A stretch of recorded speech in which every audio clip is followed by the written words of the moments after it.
Bonjour tout le monde, je vais essayer de vous le faire, c'est pas évident. Je comprends vraiment ce qu'il est de cette création, mais pour l'expliquer en 5 minutes, c'est hyper costaud, vous savez. Donc je vais essayer de vous détailler un petit peu le chemin qu'on fait dans cette incarnation.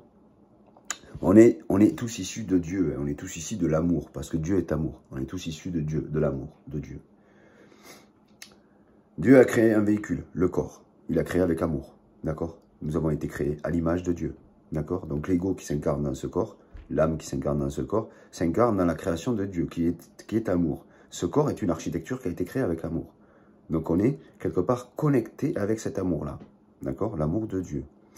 Maintenant, comme on s'approprie le corps comme étant notre corps, bien entendu, on ne peut pas avoir une connexion directe avec le Créateur, puisqu'au final, c'est lui qui l'a créé, et si nous nous incarnons dans ce corps et nous disons « c'est mon corps », on se déconnecte automatiquement. Hein, c'est comme si on débranchait la prise du 220 volts, et qu'on se branchait nous-mêmes sur l'énergie que nous, on pense être. Bon, en quelque sorte, je vous l'explique comme ça.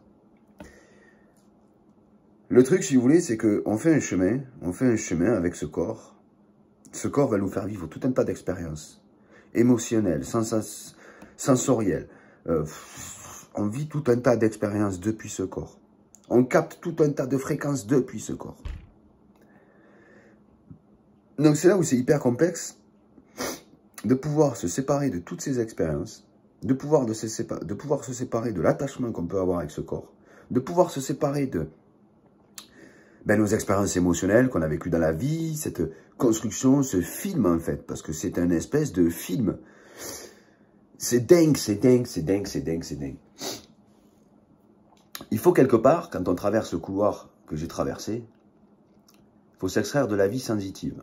Cette expérience sensorielle où on va être émotionnellement touché, affecté par ce qui se passe dans la réalité. Pour pouvoir aller dans ce qu'on appelle l'au-delà, le royaume des morts. Bon. Sauf que quand on avance dans l'au-delà, le royaume des morts, il faut être fort psychologiquement. Il ne faut pas être attaché à une psychologie terre à terre quelque part, ou terrestre, où on est émotionnellement fragile. Non, parce que dans le royaume des morts, on n'aura pas la force de pouvoir combattre un petit peu. Combattre contre tous ces esprits, au final, qui s'attaqueraient à notre fragilité émotionnelle. Vous voyez ce que je veux dire? D'où les gens qui perdent la tête, ou des gens qui deviennent fous, ou des gens qui... Voilà, qui vont... Qu'importe. Il y en a d'autres qui vont plutôt aller dans le royaume, qui vont avoir une connexion avec le royaume des morts et qui vont se servir de ce royaume justement pour se réaliser dans la vie sociale. D'accord? Bon, pour ma part, moi, mon but, c'était de traverser aussi le royaume des morts, sans jamais m'attacher à quoi que ce soit dans ce royaume. Puisque le but, c'était de me retrouver. Vous savez, quand on se cherche. Moi, je me suis cherché, mais je me cherche dans l'amour. J'ai fait une expérience dans un coma où j'ai vécu, si vous voulez, j'ai vu un autre royaume que celui dans lequel nous sommes. Donc du coup, si vous voulez, je me suis posé tout un tas de questions et du coup, j'en arrive là où j'en suis. Donc c'est juste une question de logique. Je ne peux pas faire autrement que d'aller là où je vais. Je me cherche dans l'amour parce que je suis connecté à cet amour-là. Je suis connecté à cet amour de Dieu. Je ne peux pas faire autrement. Je ne peux pas faire autrement. Donc voilà, je traverse tous ces royaumes, hein, tous ces espèces de dimensions. Et aujourd'hui, j'ai réussi à traverser, bon là, on arrive bientôt à la fin, hein, c'est la fin de mon expérience avec laquelle j'ai été en contact avec ces deux royaumes, hein, le royaume du monde visible et le royaume du monde invisible. Et là, maintenant, je suis dans cet ailleurs. Mais détachement corporel, le détachement corporel, c'est un truc de malade. On m'a posé une question, savoir si j'étais pas fier, si j'étais fier de m'être détaché de tous mes vices. Ben, au final, fier, c'est pas une question de fierté. En fait, j'ai même pas de fierté de dire, ouais, je me suis séparé de tous mes vices. Non, parce que le but, c'était pas d'aller chercher de la fierté ou pas d'aller chercher quelque chose pour me dire meilleur ou pas me dire, ouais, j'ai réussi à faire ça pour moi. Non, c'est pas pour le moi que je l'ai fait. Ce n'est pas pour le moi que je l'ai fait.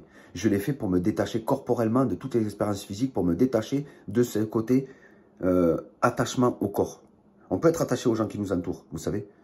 Mais pour trouver l'amour, il faut aussi, écoutez bien, il faut aussi se détacher du corps dans lequel on est incarné.